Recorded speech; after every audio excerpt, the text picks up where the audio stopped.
هلو أصدقائي، شلونكم؟ سيف وياكم مثل ما عودتكم أخبار جديدة، ويلا خلينا نبلش. تزداد تسريبات S22 الترا مع اقترابنا من حدث انبوكد للهواتف S22 الذي سيحدث في أقل من شهرين. لدينا اليوم عدد من التسريبات المثيرة للاهتمام حول تشكيلة جالكسي S22. أحدهما يحسن تجربة المستخدم بشكل مباشر، سأتحدث عن ذلك في غضون دقيقة. دعنا نلقي النظرة على الفيديو الواقع لجميع طرازات جالكسي S22. بالأمس فقط رأينا صور لهذه الدمى التي أعطتنا منظورا من حياة الواقع لأجهزة 22، ولكن نظريا ليكون هذا الفيديو فإنه يعطينا مزيد من التفاصيل حول تصميم الهواتف. مرة أخرى اسمحوا لي أن أوضح أنها وحدات S22 وهمية، وأن S22 و S22 بلس لن يكون لهما خلفية لامعة، بدلا من ذلك سوف يصبح غير لامع. وبصرف النظر عن ذلك من المتوقع أن تبدوان أجهزة S22 بهذا الشكل.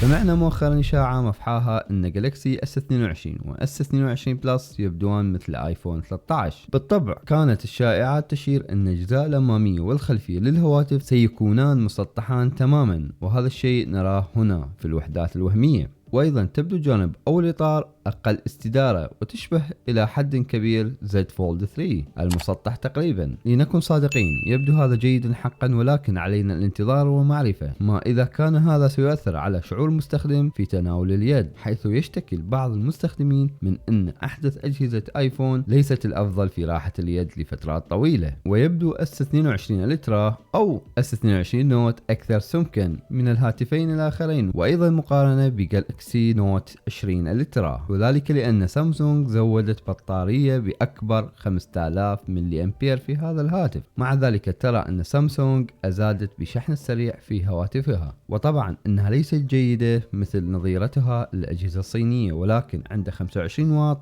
تنتقل أحدث إصدارات سامسونج الرائدة من 0 إلى 100% في حوالي ساعة. يقال أيضا أن سامسونج زادت هذه السرعة إلى 45 واط على هاتف جالكسي S22 الترا، لكن الشحن اللاسلكي على هواتف سامسونج لا يزال بطيئا عند مقارنته بالأجهزة الأخرى. أعني أقصى ما يمكن تدعمه سلسلة S22 لاسلكيا هو 15 واط، وهذا ليس فظيعا ولكنه ليس جيدا أيضا. لحسن الحظ يبدو أن هذا على وشك التغيير في تشكيلة S22.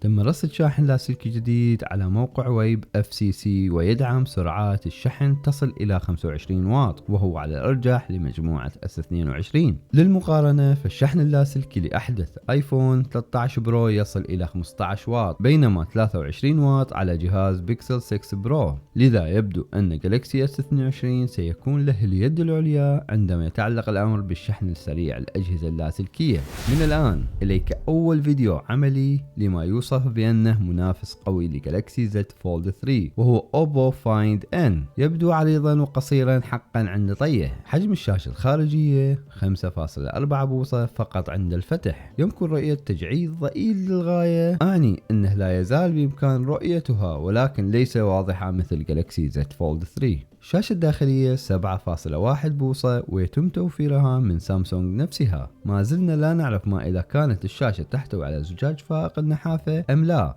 على كل حال لا تنسى تفعيل زر الجرس والاشتراك ليصلك كل تحديثات S22، ولا تنسى تكتبون آراءكم بالتعليقات. ومثل ما نقول كل مرة أشوفكم بالفيديو الجاي. باي.